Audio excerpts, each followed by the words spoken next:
कि अगर आपके पास बहुत कुछ अच्छा है प्रोडक्ट, लेकिन उसको बेच नहीं पा रहे हैं तो कारण क्या हो सकते हैं। तो उसमें 3 बात कही गई है। नॉट प्रोमिनेंटली डिस्प्लेड, पहली बात कही गई है। दूसरी बात कही गई है कि प्रोडक्ट डिटेल्स आर लैकिंग, और तीसरी बात कही गई है कि others are not talking about it. तो मुझे लगता है कि ये कॉमर्स का सिद्धांत जम्मू कश्मीर पर भी पूरी तरह से लागू होता है। जन्नत फिरदौस कई बार कहा जाता है यहाँ के गाँवों के बारे में, यहाँ के बारे में। और अगर पुरानी बात हम करें तो लोग बैलगाड़ी से चलते थे और गांव देखने जाते थे। अब ट्रांसपोर्टेशन कहाँ पहुँच गया है। मुझे लगता है कि जो ऐतिहासिक और सांस्कृतिक दृष्टि से केवल महत्वपूर्ण स्थान नहीं बल्कि खूबसूरती के हिसाब से भी बहुत महत्वपूर्ण है, वहाँ तक लोग निश्चित रूप से जाएंगे। देश में 10 टॉप टूरिस्ट विलेज की एक सूची प्रकाशित हुई, जिसमें जम्मू कश्मीर का एक भी गांव नहीं है। ये एक सच्चाई है और मैं समझता हूं कि ये माकूल अवसर है कि यह प्रयास शायद इस कमी को पूरा कर पाएगा। और मिशन यूथ का ये परिवर्तनकारी मुहिम, मुझे लगता है कि इस दिशा में आने वाले दिनों में हमें सफलता देगा। एक ब्रिटिश राइटर अर्नेस्ट की एक किताब है और यहीं के बारे में उन्होंने लिखा, बियॉन्ड द पीर पंजाल। और उसमें उन्होंने लिखा कि Kashmiri villages are eye catching in the landscape. It is in the villages that we see the real Kashmir life, the language, dress, manners and customs. और आज इतिहास में झांकना जरूरी है, तभी मुझे लगता है कि सुंदर भविष्य के निर्माण में हम आगे बढ़ सकेंगे। मिशन यूथ टूरिस्ट विलेजेस से युवाओं को जोड़ने के लिए जो स्कीम लेकर आया है, जिसकी चर्चा भी मेहता जी ने की, हमारे मिशन यूथ के सीईओ साहिद चौधरी ने की, वैसी स्कीम मैं समझता हूं कि जितने हिमालयन स्टेट्स हैं किसी ने अभी तक नहीं बनाई। टोटल स्कीमों को अगर देखें तो उत्तराखंड में 16 स्कीमें चल रही और हिमाचल में 18। लेकिन यूथ कैसे टूरिज्म सेक्टर में इन्वॉल्व होगा, इसको लेकर के कोई स्कीम इन दोनों राज्यों में नहीं है। तो ये एक योजनाबद्ध ढंग से सोच समझ करके साहिद चौधरी और मिशन यूथ ने ये स्कीम बनाई है और उसमें रजिस्टर्ड युवाओं या सेल्फ हेल्प ग्रुप को वरीयता दी जाएगी ताकि वो गाँवों की तस्वीर संवार सकें और जो आने वाले समय में बदलाव हो उसके साक्षी बन सकें। अगर पूरी बारीकी से देखें आप इस स्कीम को, तो आर्थिक सहायता लगभग आधी इंसेंटिव के तौर पर मिल जा रही है और बाकी मुद्रा योजना और बैंक से आपको फाइनेंस उपलब्ध हो जा रहा है। अब डीसी से अपेक्षा हम लोगों की ये है कि थोड़ा इसमें स्वयं रुचि लेकर के कि गांव बनना है, कोई भी बन गया, मैं समझता हूँ वो महत्वपूर्ण नहीं है। हमारे ज़िले से अगर 4 गांव या 5 गांव लिए जा रहे हैं तो वो 5 सबसे अच्छे हों, मुझे लगता है कि इसका ध्यान रखने की ज़रूरत है। दूसरा, किसी को पैसा दे दिया जाए ये भी ज़रूरी नहीं है। इसमें अपने विवेक का और डिस्कशन का ज़रूर इस्तेमाल करिए और वो अच्छे के लिए इस्तेमाल करिए। इसके लिए नहीं कि हम किसी का फेवर कर दें। गांव भी अच्छा हो, लोग भी अच्छे हों, क्योंकि अगर पैसा गलत हाथ में जाएगा तो मुझे लगता है कि जो परिणाम आप इस योजना के माध्यम से लाना चाहते हैं वो शायद नहीं आएगा।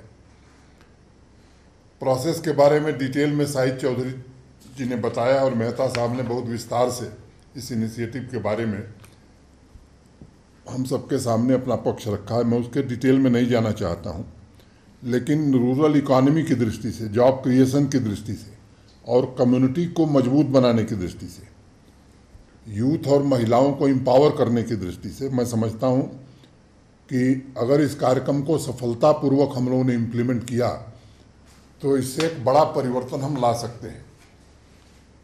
कम से कम 10-12 फायदे मुझे इस स्कीम से समझ में आ रहे हैं मोटे तौर पर। और अगर मैं गिनाना शुरू करूं तो केवल ये टूरिस्ट विलेज प्रमोट करके हम 5-6 हज़ार युवाओं को डायरेक्ट या इनडायरेक्ट रोजगार के अवसर नहीं दे रहे हैं, बल्कि सस्टेनेबल टूरिज़्म, इको टूरिज़्म को भी बढ़ावा दे रहे हैं। क्राफ्ट हेरिटेज को नया जीवन प्रदान कर रहे हैं। जो हमारा स्वदेशी ज्ञान है इसको बढ़ाने की, जिसे हम इंडिजिनस नॉलेज सिस्टम कहते हैं, उसको पुनर्जीवित करने की कोशिश कर रहे हैं और इससे गांव में सामान्य आदमी के जीवन में बड़ा बदलाव आएगा। एग्री टूरिज्म की बहुत चर्चा आजकल हो रही है। कर्नाटक और महाराष्ट्र में ये काफ़ी पॉपुलर हो गया है। उसके फ़ायदे के बारे में आप में से कुछ लोग जानते होंगे। वहाँ के जो युवा हैं, किसानों के सामाजिक आर्थिक स्तर में इसके कारण बड़ा भारी बदलाव लाने में सफल हुए हैं।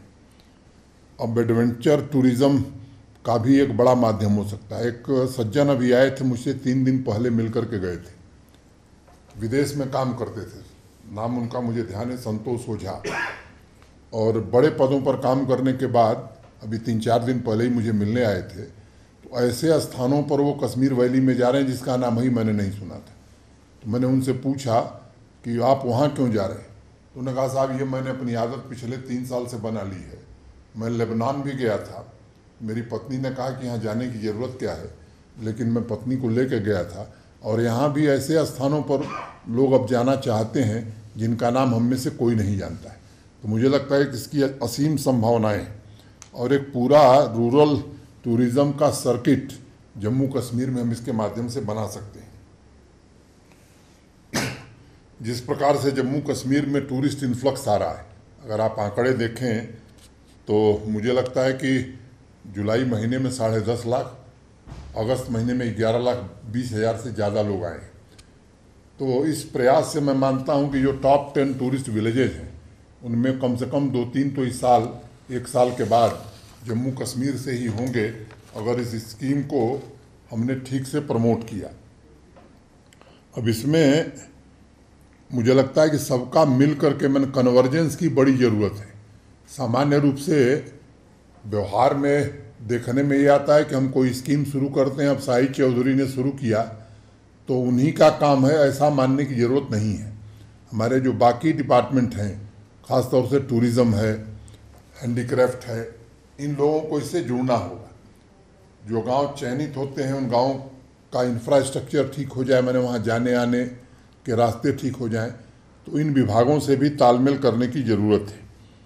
राजस्थान में एक गांव है खिमसर और कर्नाटक में गांव है गोकरण।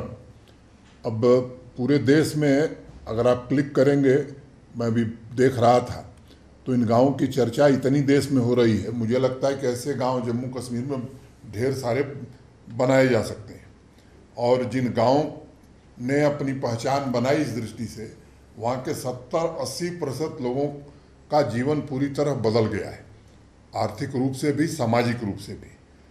तो मुझे लगता है कि रामबन में एक गांव है सनासर, रामबन के डीसी साहब को या कुछ लोगों को मालूम होगा। यहाँ मैंने जो पोटेंशियल या जिस तरह का लैंडस्केप यहाँ है, जो सांस्कृतिक और ऐतिहासिक महत्ता या इकोलॉजिकल दृष्टि से जिस तरह के महत्वपूर्ण गांव यहाँ हैं, शायद वो कर्नाटक और राजस्थान में नहीं है। अब सही तरीके से इन्हें विकसित करना और उनकी मार्केटिंग पर फोकस करना, ये हमारे लिए एक बड़ी चुनौती होगी। मैं समझता हूँ कि ये एक सराहनीय प्रयास शाहिद चौधरी ने शुरू किया है और अगर हम सब लोग मिल करके इस काम को आगे बढ़ाएंगे तो निश्चित रूप से एक बड़ा बदलाव करने में सफल होंगे। आगे भी मीटिंग है, इसलिए मैं यहीं अपनी बात पूरी करता हूँ और सभी डीसी से मेरी अपेक्षा है कि ये आपका कार्यक्रम है और अपने ज़िले के बेस्ट जो 4-5 गांव हैं हर दृष्टि से उनको चयनित करना है। सही लोग चयनित हों, इसकी भी जिम्मेदारी आपकी है, क्योंकि अगर कोई सहायता गलत हाथ में जाती है तो उससे कितना नुकसान होता है आप सब मुझसे बेहतर समझते हैं। तो इन 2 बातों का ध्यान रख करके मैं आप सबसे आग्रह करूंगा कि शीघ्र इस योजना को मुकाम तक पहुंचाने का आप कष्ट करें। सबको एक बार मैं फिर से धन्यवाद देता हूं और अपनी बात यहीं पूरी करता हूं।